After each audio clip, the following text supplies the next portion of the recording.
Masih bersama saya Rizka Devi dalam Kompas Aceh. Saudara, sebanyak 31 remaja anggota dari 5 kelompok geng motor menyatakan diri bubar. Pernyataan ini juga ditandai dengan penandatanganan surat pernyataan dan ikrar bersama Stop Kenakalan Remaja. Ikrar ini dilakukan di wilayah hukum Kecamatan Baitusalam, Aceh Besar. Selain itu, mereka juga menyerahkan sejumlah senjata tajam kepada pihak kepolisian. Sedikitnya ada 5 geng motor yang menyatakan diri untuk bubar. Selain itu, mereka juga berjanji tidak lagi menjadi anggota geng motor. Mereka juga melakukan penandatanganan surat tidak akan melakukan kejahatan di hadapan Polsek, Koramil, dan Muspika setempat.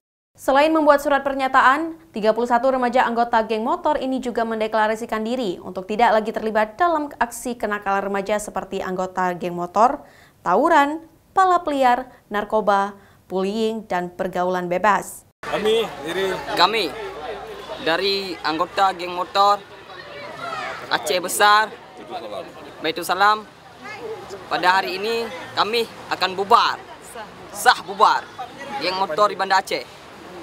Kenapa? Kami tidak akan mengulangi lagi. Kami akan melanjutkan sekolah, lanjutkan keinginan kami di masa depan. Kami tidak akan mengulangi lagi. Alhamdulillah tidak ada lagi, Pak. Sejak udah bubar ini, tidak ada lagi dipancing geng motor lain. Sudah mulai sadar? Sudah, Pak.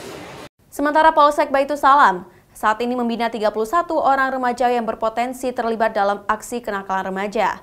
Polsek meminta mereka untuk menghentikan perbuatan yang meresahkan masyarakat dan kembali beraktivitas positif. Dan kepolisian juga tegas apabila mereka mengulangi perbuatannya akan berhadapan dengan proses hukum. Kita sudah jauh-jauh hari mengantisipasi kegiatan-kegiatan mereka. Ya, kita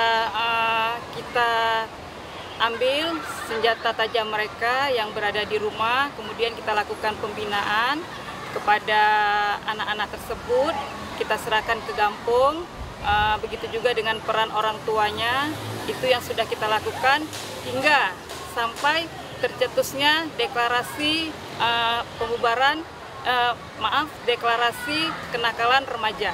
Sebelumnya, Polsek Baitusalam bersama Koramil setempat juga menyita puluhan senjata tajam yang ditemukan di rumah para anggota geng motor dan diperlihatkan kepada para musbika yang hadir dalam kegiatan deklarasi Stop Kenakalan Remaja tersebut. Mustajab, Kompas TV, Banda Aceh.